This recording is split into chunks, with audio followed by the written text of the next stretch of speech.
Who's this? This is Dash. Introducing Dash. Saviour of the universe. This is our new puppy, Dash. He's a Cocker Spaniel. He is only 11 weeks old. He is the cutest little thing ever. A little bit nippy right now because he has got his teeth coming through, but he is adorable and he's going to be sitting with me for today's video. I'm going to do some sit down chatty videos again. Oh, what's that up my hoop? Oh, it's a tennis ball.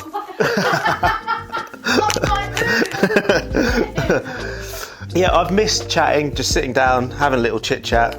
So I thought I'd make a nice little video talking about some things. I've got around 10 video ideas so far. They're just topics and I'll just sit on Sofa Talks whilst trying to distract this little one. Today's video we're going to be talking about why we give so much power to attention. Now this is all about seeking validation, craving attention from strangers, and how it ruins creativity. Now, as someone who's made videos on the internet for the last 10 years, I am very, very well known to craving attention.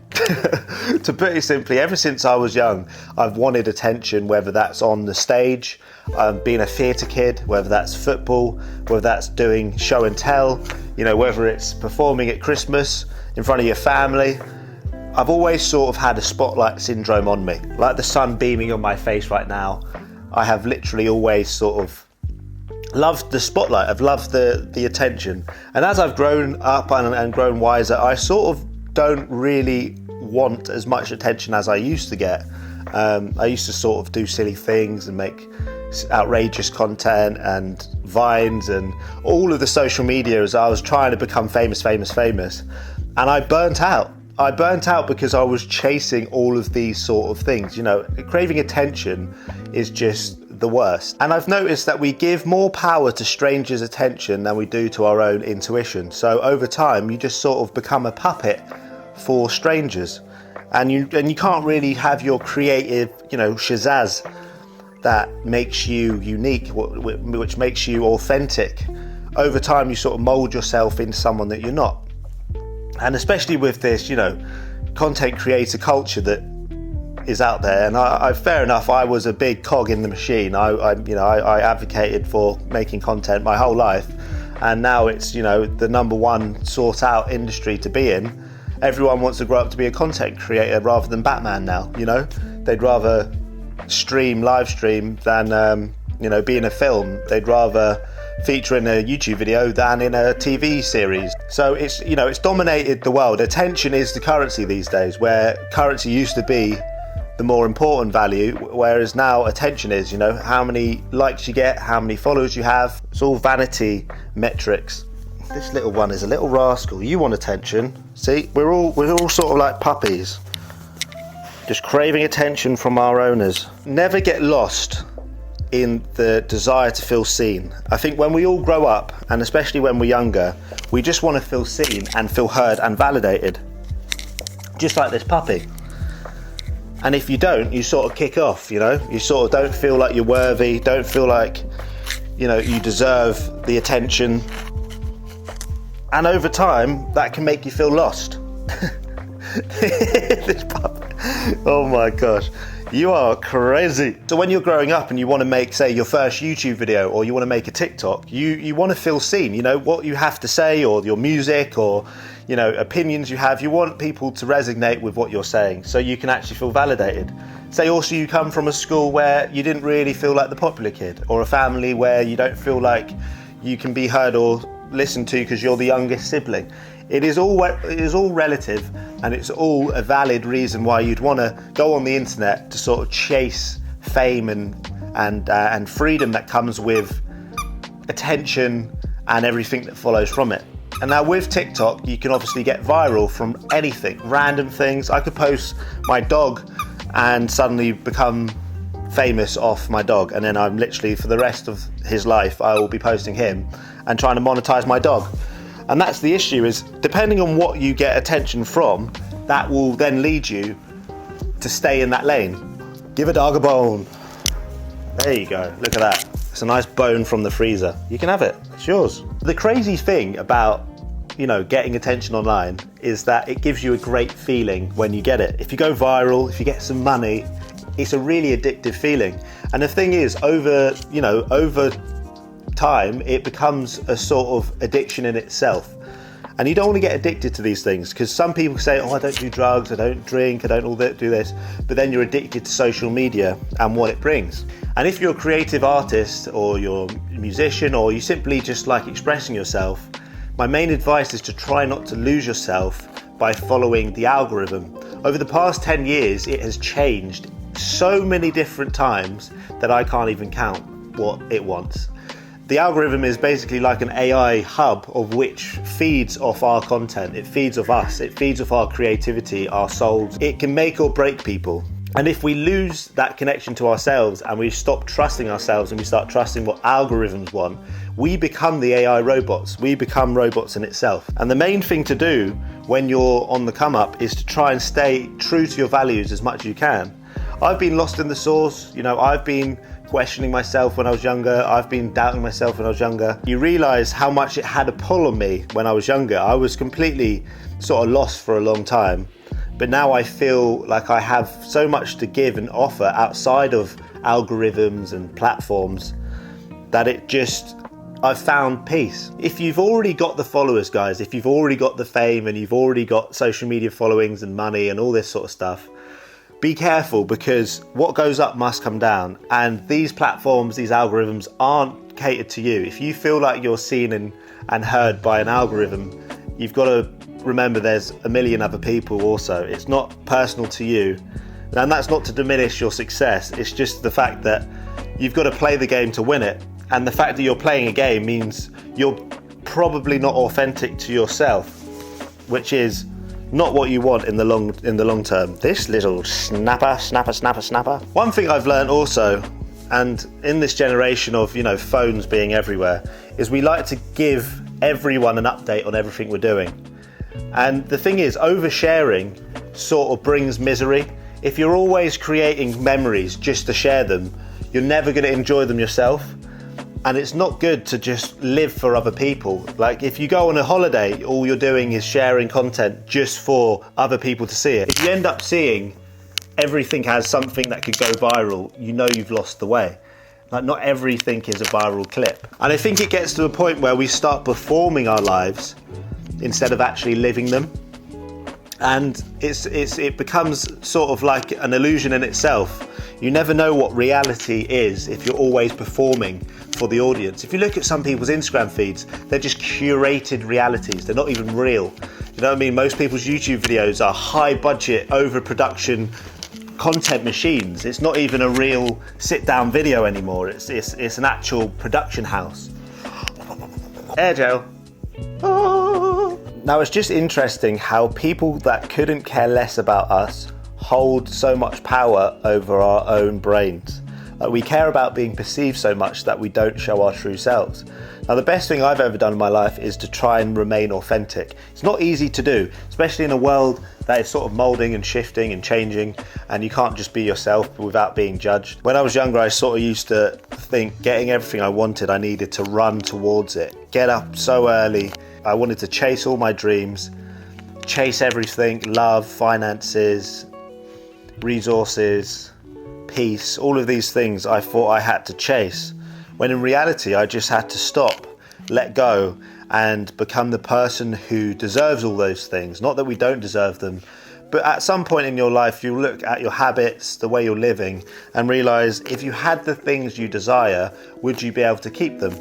And I noticed at one point in my life I couldn't. I was drinking too much, I was partying too much, I wasn't, faithful to myself, and I didn't have much faith in general. I sort of felt like, to put it frankly, I felt like, I was living by evil rather than myself. It's sort of chasing money, chasing status, chasing fame, all these external things, whereas internally I didn't feel like I was up to scratch.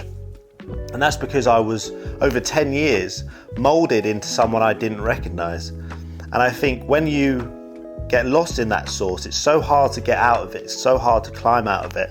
And that's where I had 3 years off making YouTube videos, and I redirected my attention away from metrics and social media and just started living in real life. And it was really hard for me to slow down, because you'll realise to get everything you want, you actually have to slow down to sort of speed up. And it's not always go, go, go, go, go.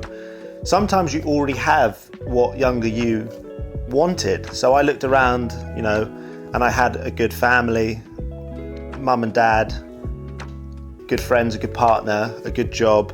I was healthy. I live in a nice place. Like, these are all things that make me rich, and chasing more stuff wouldn't have made me more happy. And I realized that quite a bit, especially say in January, my dog passed, and this is a different dog now. What is this? This is my pants. You can't take my pants off. Not online. This ain't OnlyFans. And I realized how much the last 3 years I had with my dog was the most amazing time I've ever had, because I was sober, I was fully present in her life, and I didn't care about chasing external things. I didn't go out clubbing and distract myself. I didn't, you know, travel away from the scenarios. I just sort of went through it, you know, and I came out the other side stronger. And I realized the only way out is literally through. You have to go through the thing instead of escaping the thing. And whereas I used to drink to escape or smoke to escape, I now just go through the thing and know that I will come out stronger. And that's what life is about, is you have to go through certain things and you can't avoid them. Because if you avoid them, you avoid the accountability, you avoid the growth, and you'll never ever get to the point where you're satisfied. And it's like, you know, raising a puppy. It's difficult, it's tiring, but there's no way to skip that part, because you're building loyalty, you're building trust, you're learning about a new side of a dog, you know, or a creature. And it's the same with yourself. You can't just abandon yourself and expect it to grow into something wonderful. You've got to look after it every day, day in, day out, small steps, and consistency. Now, the internet isn't all bad. You know, AI isn't going to completely corrupt our souls. It's more of a tool. And I think that's the same with attention, is attention can be seen as a tool or an indicator. You can create for the love of creating, and if you get attention, that's good. You need to love what you do, and then the attention, the outcome will come. When I wrote my book, The Seed, the System and You, it's been out for a year now. I just wrote it because I had things to say. I didn't think about how many people were going to buy it. I didn't think about if it would do well or where it would be sold or the process. Have you read this? I just wrote because I wanted to write, and I learned how to self-publish it myself. And now, a year later, I'm on to the second book, and I'm really enjoying the process. And it's not, you know, it doesn't have anything to do with social media in the aspect of an algorithm doesn't dictate whether I think it's good or not. I know it's good because I wrote it and I enjoy it, and I enjoyed reading it and writing it. And it's just like any passion project. As long as you enjoy doing the thing is fun to do. Now, I know I'm waffling, and I hope someone hears this, but I'm going to keep making different videos on different topics and just chatting. I really do like chatting, especially with this little bean, little rascal, hey? Little rascal. I think we all just need to sort of remember that there's a whole world out there outside of social media, outside of algorithms, outside of attention, and just learn to love the simple, slow life again. Because I know I used to be a big YouTuber who was hyper, promoted drinking, and now I'm sober. But it just shows that you can change. You can change your life around. You can find peace. You can find happiness. I was in a dopamine chasing life in London, and now I live in the countryside by cows. I have a dog. I have a thriving business that travels me around the world. And I've written a book, and I'm on to my second one, and that's not to brag, that's just to show that it's possible. I still have sesh on my arm to show my roots, but I've changed, and I'm proud to say that. I know that I've changed, I can feel that I've changed, and I enjoy the change. Waking up every day is a joy, and I actually feel happy. It's hard to explain, it feels cheesy, but even if this video gets 10 views, which most of my videos do these days, I'm happy. And do you know how good that feels, that I'm no longer attached to social media? I'm no longer attached to metrics or algorithms. Numbers don't make me more successful or not, or more valuable or worthy or anything. I know who I am, what I am, and I'm just proud of myself for everything I've achieved. And that has nothing to do with attention. It comes down to me approving myself, and that's freeing, and it's nice. And I would wish that on everyone that watches this. You know, if you're stuck, if you're lost, you can change your life, and you deserve to change your life. It's not easy. It will take some work. It's taken me 5 whole years plus of just working every day. Still got scared of the tripod. He doesn't know what the tripod is. But I'm just gonna keep making these videos because I'm never gonna stop, and that's the whole thing. If your camera's shaking, it's because the dog's under.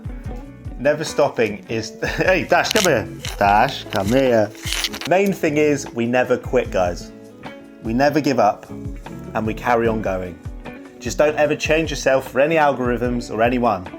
Just make sure, oh my God. Just make sure you stay true to yourself, and the rest will follow. But anyways, I will see you in my next video. Peace out. All the love.